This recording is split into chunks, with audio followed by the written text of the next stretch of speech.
Hello everyone, welcome to my Tale of the Sunsword adventure map that has had quite a bit of a history. As you can see, this is the map's lobby. And a lot's different since I started this project 4 years ago, just about.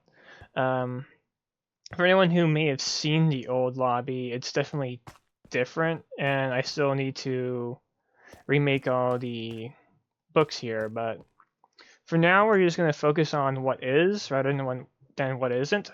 So a lot of things will be familiar. You still have to choose your team and stuff.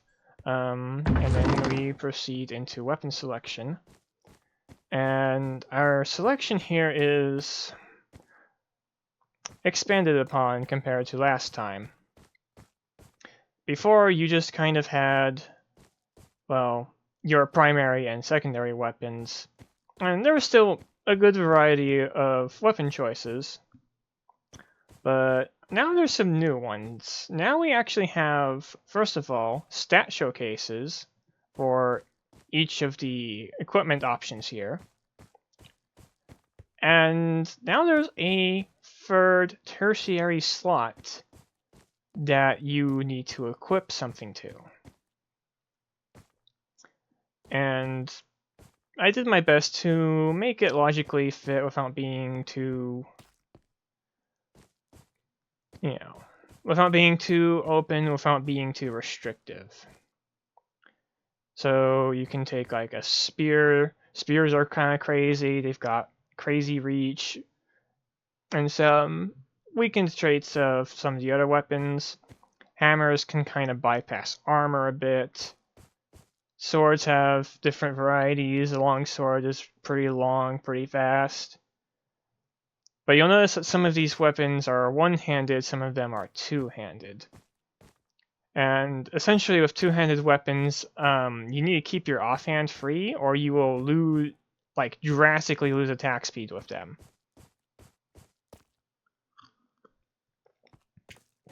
We also have, of course, the ranged weapons. And, we've got starting magic weapons. And a new item type entirely, the bands, which are essentially wristbands that you equip in the offhand, kind of like a shield, but one, they still count as the offhand being empty for the purposes of two-handed weapons, and they don't have any right-click functions, so they won't interfere with the way that magic has been reworked in this map compared to the old map. And to demonstrate this, I will go ahead and I'll equip the longsword this time. And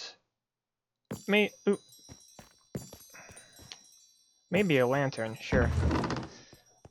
There's two different weapons for magic this time instead of just the one. I think in the old map you could just get a spark cane or something, spark wand, and it was something, kind of, but the old system of casting was kind of garbage, because you had to use a /trigger command. We don't have any trigger variables at all right now in this version of the map. But yeah, you had to stop what you're doing, type in a command, and hold your spell weapon in your hand in order to cast before. Not anymore! Of course, if you've been following my projects and just how Minecraft is in general with data packs and adventure maps, then it should be no surprise that your spell items are right-click to use.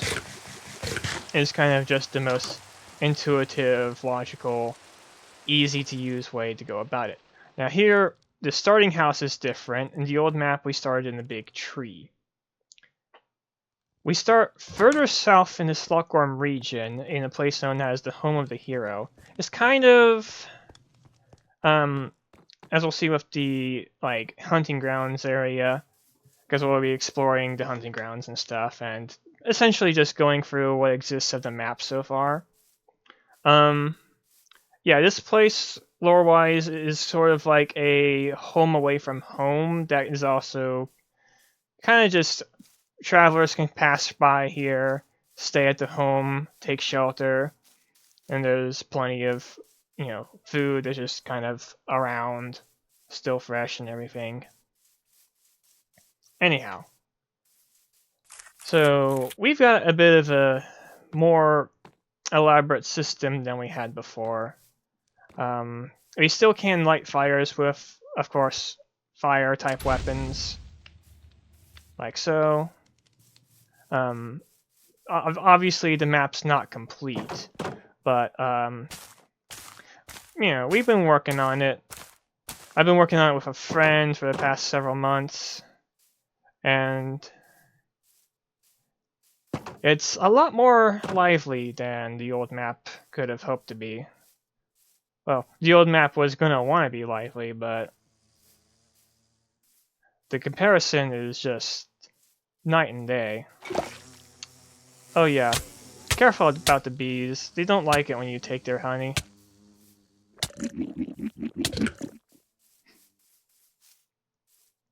They also don't die, but that's another story. They're just kind of there, and they provide food. You can't really hurt them, though. Alright.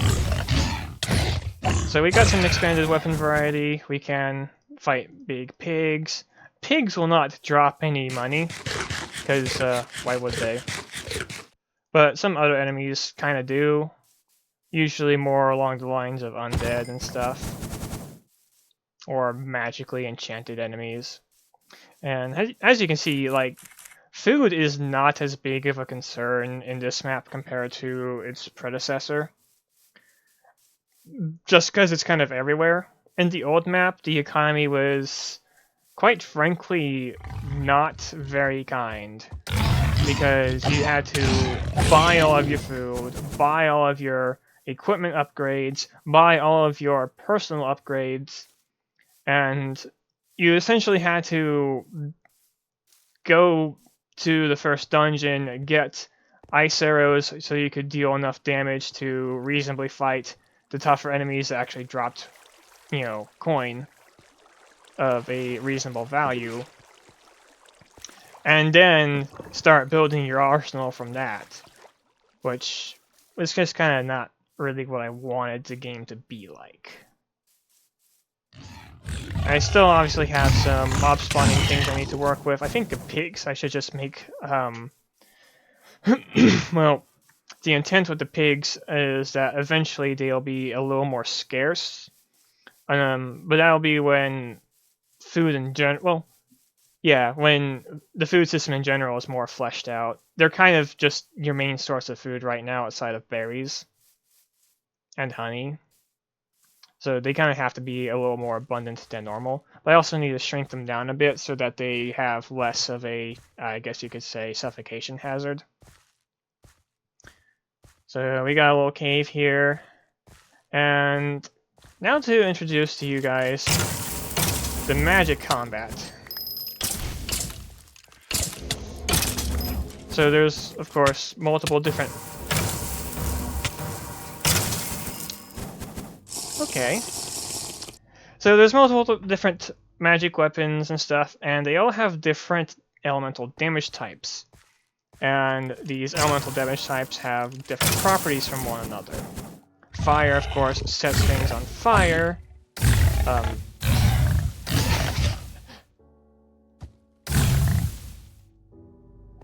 Okay, this guy's a little beefy. There we go.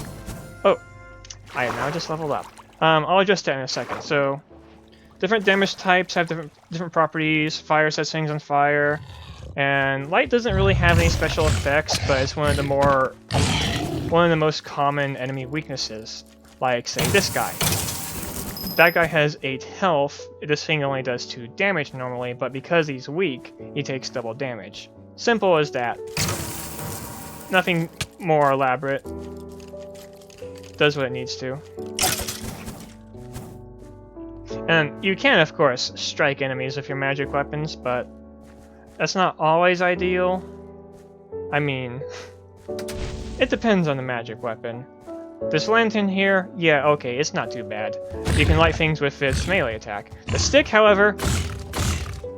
Oh, my sticks are gone. Maybe I should have not hit them with that. Well, I can get more. They're pretty abundant. Although it does leave me kind of without a light attack until I get another stick. Alright, let's eat some berries. Berries are useful, especially early game, because there are foods that you can eat at any point that will restore a little bit of health. At later points in the game, when you have many more hearts, you'll be more reliant on healing spells and potions.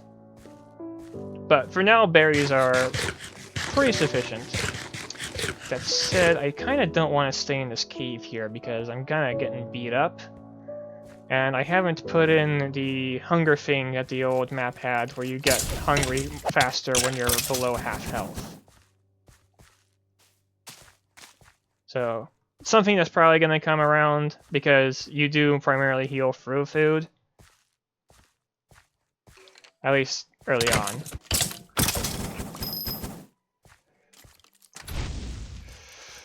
And I should also mention, some enemies do have magic spells. You may have seen some already from the skull enemies.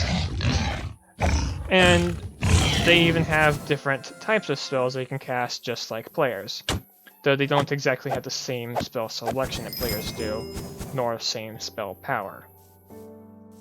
Those skulls will do darkness attacks that are about 2 damage, but also might steal a bit of your casting resources, which is its own system I can get into a bit later. Right now, my top priority is eating some berries so I don't die to the next thing I find. And thankfully, they're just there. And as you can tell, I don't exactly have a plan on what I want to talk about, just kind of a everything goes, showing off the map in general. So like that skull there was trying to cast some force sap on me, which is, yeah, basically a lifesteal attack. Thankfully these skulls are fairly basic, but they can gang up on you and they are pretty quick.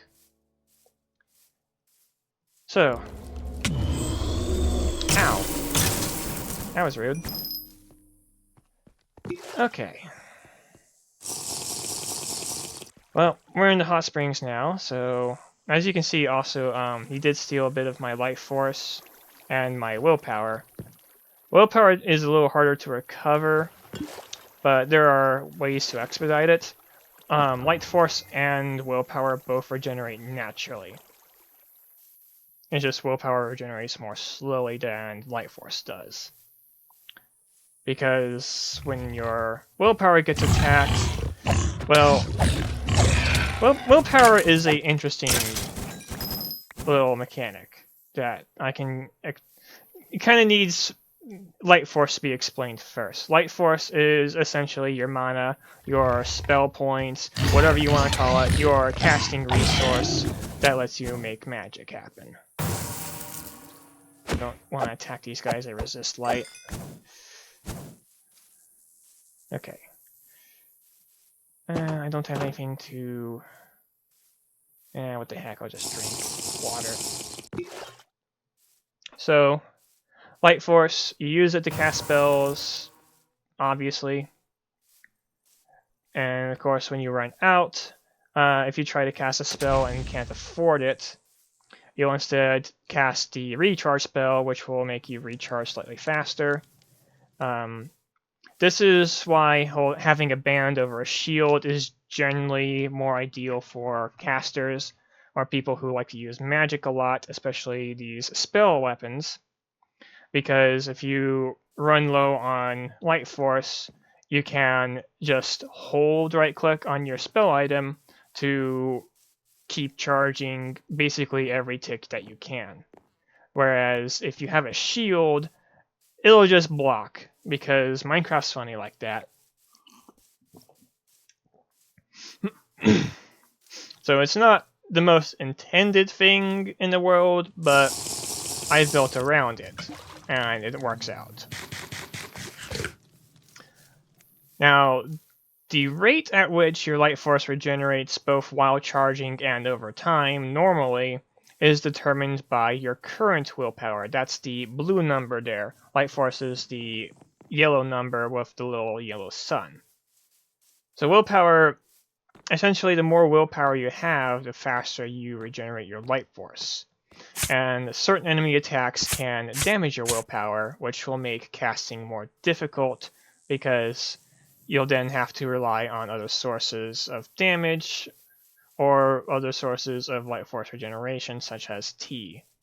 And actually, I can go ahead and grab me a tea kettle, although I don't have the materials to actually brew a tea right now because none have dropped. So, what we will do here is... Oh, let's also get me a bow, because bows are really good. You can also get a crossbow if you prefer. Crossbows are in the tool shed, which has more of the heavier weapons in general. So, like, yeah, we've got rock hammer, spear, Dane axe. And yes, you can get lanterns in here as well. Crossbows. Yeah, what the heck, I can get some arrows. Oh, no, I can't get arrows. I need 2 more gold. Oh well. Okay. And I didn't mention this, but yeah, these beehives are safe. And yes, you get a custom honey item rather than vanilla honey. It's still honey, but with special properties. Did it with advancements. Pretty easy. Just a action check. I wish it was as easy to do that with water, but unfortunately I have to use shop signs for getting spring water. Minor mojang thing that would be nice to have fixed in the future. Or addressed or something. Anyway. Alright. So we've got... Oh! We've got our herbs. We can now brew tea. So there's currently 3 herbs. One of them does not yet have a actual recipe. It will just use up the herb and yeah. So here, red root. I was originally having it be a component for red vial potions or something, maybe crimson vial. But I kind of just prefer having the red root be used for something else because I prefer... Oh, hang on. Let's actually load up the kettle. Heating it when it's empty, not ideal.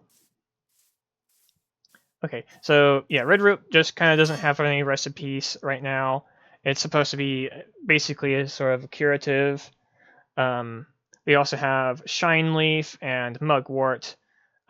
These are basically your resource curatives, healing things.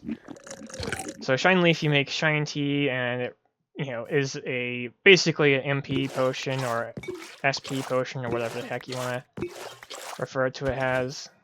Mugwort will basically same thing, but heals your willpower. I might make the blue vial values a little bit stronger, maybe not, don't know. Also, that campfire keeps unlighting because the region system. Honestly, just a pretty cool system overall. Oh, so yeah, if you take a kettle off the fire while it still has a ingredient in it, it'll just drop the ingredient on the ground, so you don't accidentally delete it. It's actually kind of a technical marvel because, well, not super much, because if you've seen any of the animated Java stuff, that's kind of out of my ballpark. I mean, I could just get animated Java and figure it out, but the actual tech level of doing that without a tool. Animated Java is where you make a data pack, just essentially have custom models using display entities around an entity. I'm doing something much simpler here. It's just kind of, yeah, still a display entity, but it's attached to a interaction entity. And there's some data stuff that I did to make the kettle system work. Bada bing, bada boom. After, I think, about a day of finagling with it, I got it working pretty neatly. And there we go, now we've got Shine Tea. So I'll hold on to that in my back pocket. And I will go grab another bottle of honey. Honey bottles are really strong, at least in early game, just because of what they do. Like, they're not like highly powerful so much as they do all that. Really good food, give you a bit of light force regeneration, removes poison, heals you a fair chunk, like better than an apple. As crazy as it sounds. Not quite better than a roasted boar shank for food and healing purposes, but has that extra magic regeneration. Okay, so... well, I believe I'm actually kind of done with this region here. I did show off the hot springs, and yeah, if you stand in the water in a hot springs area, it will heal you, it will accelerate your light force regeneration, the usual stuff.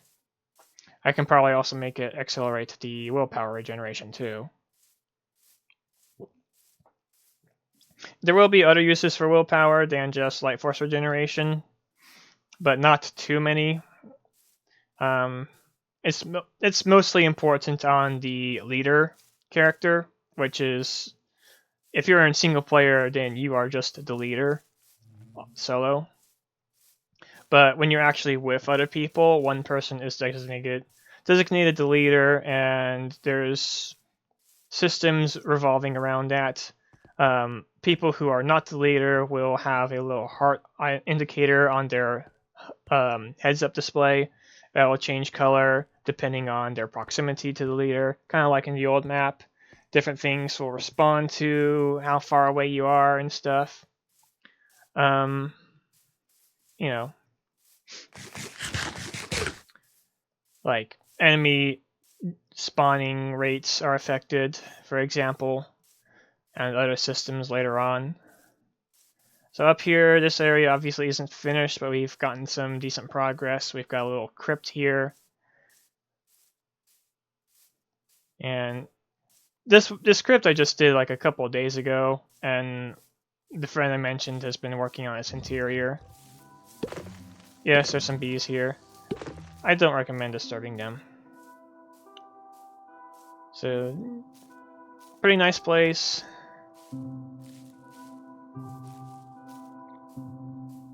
And yeah, again, the interior is not done, but worth a quick visit.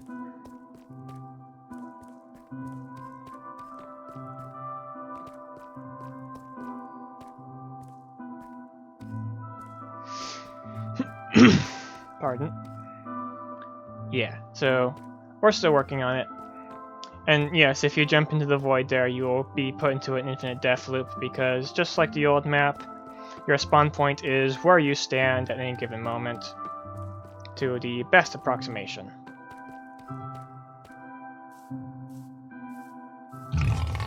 Oh, hello. Piggy there decided to offer himself up as dinner. Yummy. Okay, so here's the apple orchard. I've yet to actually get the player heads to represent the apples. I'll probably have special apple harvest entities that will spawn in there, so that you can just kind of collect apples, probably? Probably. I'm not sure, because I might just have it be like he sells them again. Which wouldn't be the worst thing in the world. Interior is still, again, not done. This is like gonna make it feel more like an actual house, but I do still want to kind of do like with the old map and make it so that a lot of houses you don't just get to make yourself at home in, because, you know, that's kind of rude, realistically speaking. I don't know, if it's, I guess you could say the region's high trust enough to let people just walk in, maybe, but at the same time, not with the ongoing crisis that's supposed to be present in the world. I've been playing a bit more with elevation on terrain and stuff compared to the old map, so yeah, the house is on a little bit of a hill here. It's not like, you know, perfectly natural terrain, but, you know, it's purpose designed. And there's more things you can, like, find just hanging around. Probably could put some... Well, okay, the orchard probably won't have berry bushes, but the surrounding wilderness around the road and stuff, okay, yeah, it can have some berry bushes along that. Maybe some other details. And then, those of you who have played or seen the old map may recognize this tree a little, but dang, why is that water purple? Well, there's a funny little bunny in here who might be tied to the Feywild or something like that. And, yeah. So here's, right, that's another thing. The shops now will actually tell you what they sell you, and not just, like, the item name. Pardon me, my voice, 1 second.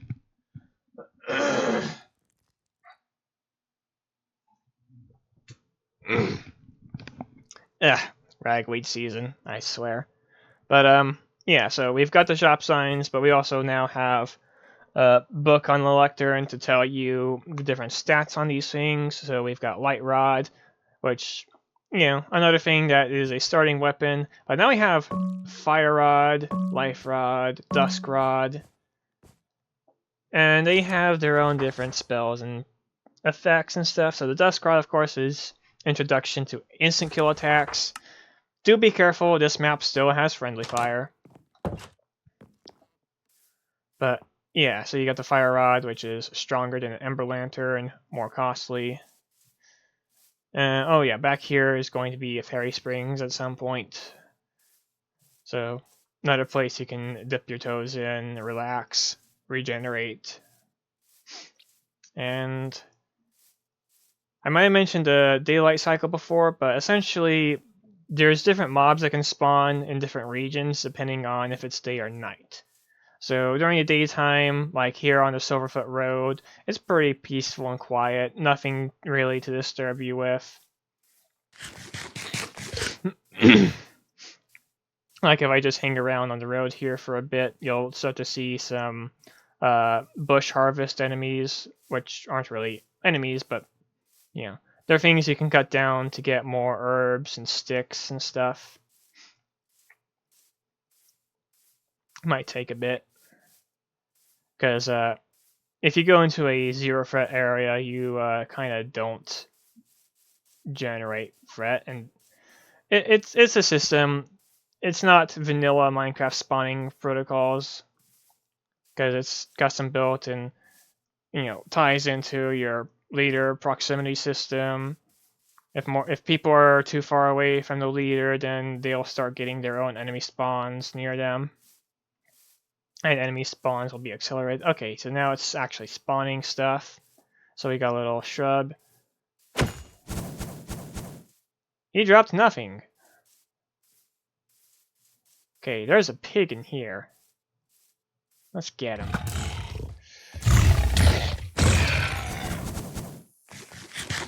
And yeah, well, we can hang around here for a little bit. See the enemies. Because some of these enemies are, well... If you saw my previous video, you'll know what kind of things linger around here. And a lot of them do have spells. Spells that the previous Loading Skulls didn't have. Because they were more basic. And this is definitely like, you know, if you remember the old map, it's a little different because old map, this entire, you know, this was a starting area. It was all one big safe zone. Nothing bad really could happen out here. Now, we got Flaming Skulls. Whoa! What's this? Oh. Right, I have yet to actually put them on teams just yet. So they can accidentally hit each other with their spells. Again, friendly fire is a thing. Okay, Don't actually beat me up, please. Yummy.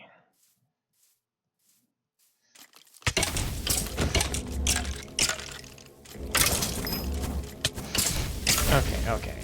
I don't have a actual healing weapon.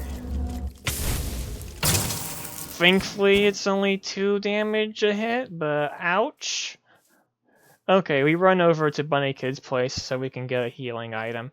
And as you can see, yeah, I've gotten hit by a few spells, and now my willpower is mildly damaged, nothing crazy. Some of the later enemy spells will actually hit for bigger numbers. This is a little bit more annoying if you're, you know, a non-leader player, because leader innately gets an extra 20 willpower compared to regular players. And for those who are familiar with the old map, yes, it's because of the game over thing, where if the leader gets captured, their willpower is drained until they have none, or until they're rescued. I don't actually know how I'm going to handle death and, you know, lose conditions. I'm thinking I won't be as heavy-handed this time though, because the full reset was just kind of a bit much when you accounted for everything else that you had to deal with. It snowballed a little too easily in the old map. Anyways, so yeah, there's not too much else to actually show for the moment, other than if I were to go and buy the different weapons. But since most of them are, you know, just different flavors of melee, that's, not the most crucial thing at the moment. And there they go, hitting each other again. Funny how that works. But there's still some things I can show off. And this is more to do with build stuff. So I'm gonna go on, head up here. Path I need to probably just repaint in general. It's a little too fat in some regions. I mean, it should be kind of wide because it's like a main road. Takes you from down south in the hunting area all the way up north. Keeps going north towards the castle.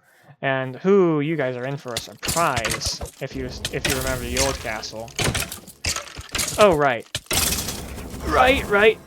Let's not forget, the woods here are a little more dangerous. I mean, I've yet to actually make the trees for here, but yeah, this region is a little more dangerous than the road south of here.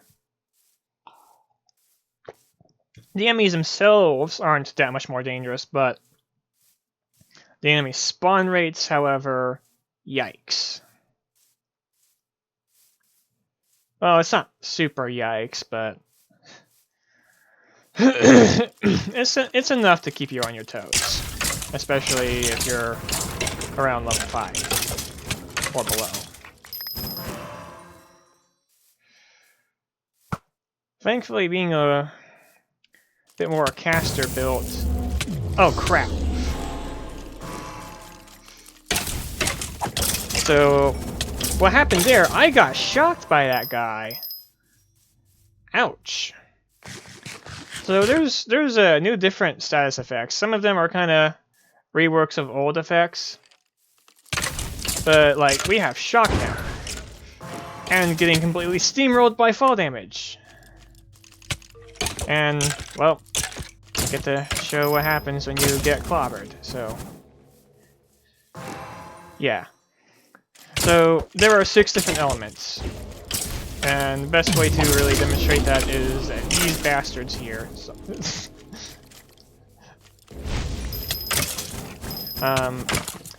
So you might notice, gosh. Okay, those different color skulls have different spells they can cast. Go ahead and top off. So, like, the green ones have a wind spell. They all have a shadow spell. The purple ones have another shadow spell. Red ones have fire. Blue and yellow have electric types. And they have different properties. So essentially, Yeah, there's 6 different elements, and there's a resist and a weakness that you can have for any of them. Players are innately resistant to light. Yeah, you've got fire, ice, electric, light, wind, and darkness. Fire obviously sets things on fire. I can't ignite players, unfortunately, because Mojang says no burn command plus L plus ratio, and also no NBT data modifying on players. Go sad. So, sorry. Ice, electric, and wind, however, do affect players, and also shadow. Light does not have any special effects. It is just kind of a basic, you hit them with light, and most enemies are weak to it. Ice will have a freezing effect, which impedes your movement a bit, fairly long-lasting, and makes you highly vulnerable to fall damage. Can't really showcase it right now because there's no ice element accessible by enemies or players in the current scope of what we have.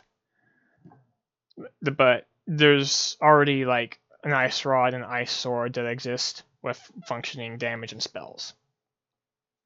Electric inflicts shock, which immobilizes the target and makes them deal 0 melee damage, which is why my sword was doing nothing when that blue skull zapped me. It's much more shorter lived though. It's only like a couple of seconds compared to the many seconds on freeze. Wind will launch you into the air, which can cause fall damage, very nasty when combined with freeze. And shadow inflicts a sort of darkness effect that halves your current armor and armor toughness.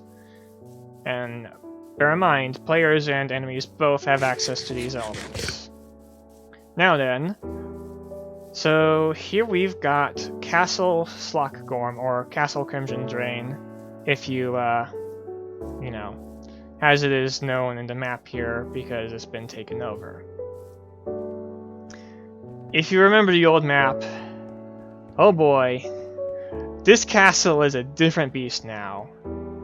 I have spent, well, the total amount of time I've spent, I can't give any exact numbers, but over the course of 3 weeks, it's gotten as far as it is, and that's quite impressive for doing it all myself with only by hand and the base vanilla in-game tools. So I even did ribbed vaulting on the diagonals and on the, not diagonals. A lot of math involved. We can go up on one of these towers. A lot of math and just general research. You can use these, shoot out of them. Unfortunately, we don't have any vertical slits. That would make it a lot easier to do an accurate arrow loops thing, but like you can walk around on here. There will be enemies spawning around here, by the way, in the when I actually touch on the castle's dungeon content. But for now, it's just kind of a cool build with the red sky. Yes, because this map uses custom biomes for its region system, as opposed to the old map where it was all swamp biome with position checks on predicates. I mean, still predicates to check biome, but biome means I can go over with the fill biome command on a command block, paint over regions, and yeah, you get what you see here. Opens up a lot of cool different things, and yeah, lets me just essentially paint a region into existence rather than typing in numbers. So I can't actually walk inside the castle here just yet. That will come later. Also, don't mind the ship here too much. This is the Saffron Star, the Slockgorm flagship, as it were. It is in fact a space vessel, and a very small one. It's quite a devastating ship though because of things outside of Minecraft. You won't actually be able to fly it, of course. It's vanilla Minecraft, and lore reasons, it would kind of be locked down, unable to take off for the adventure map. But if we go down here, I have been busy. You can barely tell here if I give myself some night vision. You can see rib vaulting in the ceilings, and down here we've got water intake. You'll of course notice the water is red. Don't worry, it's not blood, it's sanguinated water, which is different because of lore stuff with the adventure map and the Slotgorm world as a whole. Hang on, let me remove this. So, yeah, Castle, Slotgorm, Castle...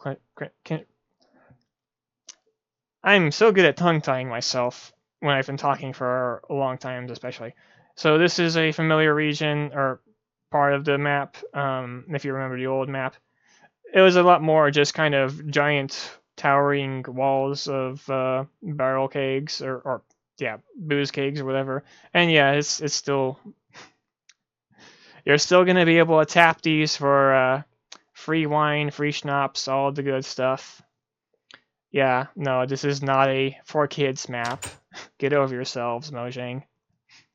Microsoft. But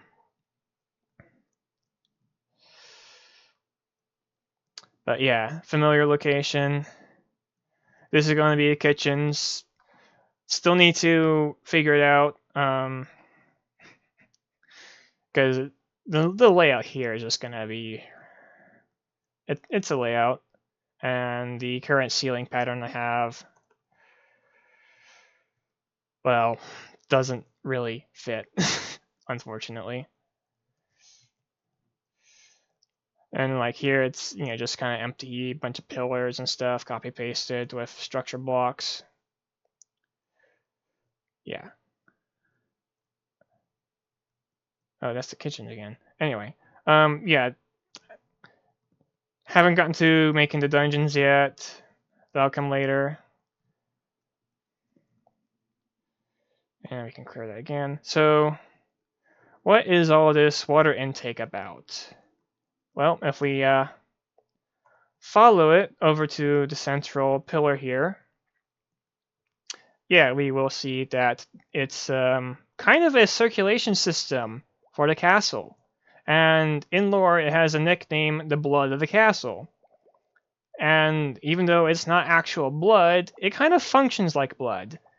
Although it also functions like an electrical system, because that's kind of what it is. It's the flow of power that is just kind of how the castle does stuff. Hang on. So, I've been talking all about Light Force. That's how you do these magic spell things. And in the old map, you also have noticed that there is a little something called Life Force, which, of course, is your, hearts, your health bar. So, like, I have 12 max life force here with the 6 hearts, 2 health apiece. So essentially, sanguinated water is just like what the red crimson vials are. It's just water imbued with life force, and it looks red because the energy is colored red because of how it's stored and handled. Life force and light force are essentially the same thing. They are just force energy, but they are serving different functions and purposes and gain slightly different properties when they become different forms of energy. And for some clarification, yes, light force is more of a golden or bright color. Life force is, sanguine. It's a spiritual blood, if you will.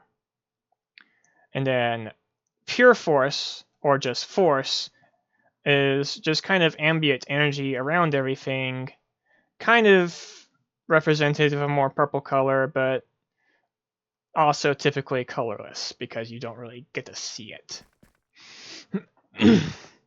So for the castle itself, obviously more rib vaulting, barrel vaulting on some of the corridors. Got the barrack rooms and stuff are different. Used to just be some big, two-story thing, bunch of beds along the walls, kind of basic. Now it's like an actual place where you can go in, you can, there's different rooms. The doorways to each of these rooms are bigger than they would realistically be, just for the sake of if a mob spawns inside and wants to path to you. I'm planning on eventually releasing a more hangout version of the map where the big open room doorways will be corrected with actual functioning doors. And you can do whatever on the map there. There'll still be the, data pack stuff. It's just, no emphasis on the enemies. You'll probably still be able to fight them if you want to. But yeah, there won't be as much of a story going on, and some of the biomes will be altered to, like, this will be Castle Slockorm. It's just the cool castle that is the beating heart of the entire land of Slockorm. So, yeah. Got the electric chandeliers that might be electric, but they don't have a power cord. It's just a chain. A lot of fancy architecture here. Much fancier than the old map. Like, if you remember the old map, the castle walls were just a big flat grid of deep slate bricks and cobbled deep slate. It's not that anymore. Much more designed. And still doing the air loops and stuff though. Still doing the basically, half floor thing. Got hang on, where's the, here we go. Here's the second floor. You get up here. Got the whole thing, murder hole, so you can shoot down through here, or drop stuff down here. I'll have a thing so that if you actually drop down there while the gate's shut, you won't stay there very long. Might not be a good idea, but you won't stay there very long. Up a floor. Got the little balcony here. Unfortunately, you don't want to stand here during a rainstorm, because the thing about matriculations is that they are also drainage vents. So, yeah, this would be another thing where you'd have a actual door here instead of just a big hole in the wall. You can kind of shoot from here, but this is really more of a, you look out and there's your, your guests or your army marching or whatever, military functions or what have you.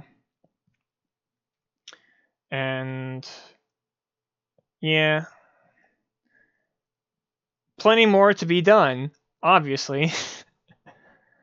But all in all, I'm a lot happier than I was with the old map. And I, large part of why I even restarted the whole project was because of the amount of tech that I accumulated. I mean, monster spawners everywhere. The old castle was just a big lagging nightmare because of all the candles making particles and all the mob spawners. And it's just, yeah, much better now. So, yeah, not too much else to really showcase, unfortunately, but the work is going and progress is being made. So got, here's going to be the, climb up to the Silver Mountain. It's actually going to feel more mountainous, going to be much higher. Been actually painting proper mountains and stuff. Going to be making it taller, much taller now, because I kind of have to, especially with how big the castle is. I mean, going back over the castle, you can kind of see dang, that's tall. How tall are we talking? That's 110 blocks, 110 meters above your well, above basically even. Above your base ground level. And yeah, we've got so many more details. It's, again, still a lot to be done, but you can clearly see a lot more is just being done in general.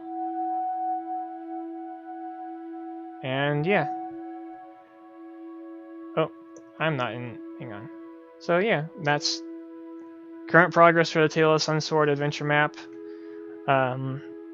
I'll keep posting different things. Definitely shorter videos. This was a long one because there was a lot more to show. But yeah. See you around, and thanks for watching.